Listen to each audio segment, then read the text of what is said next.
front of me is OnePlus Nord CE to Lite, and let me show you how to add photo to contact on this device. So at first just open your phone gallery, then click on the contact that you would like to add this profile picture to, select edit icon, and now click on add photo.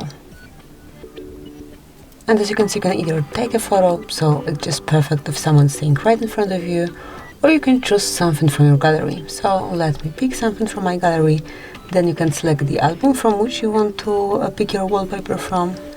Let me choose this one, just grab a picture that you want to add.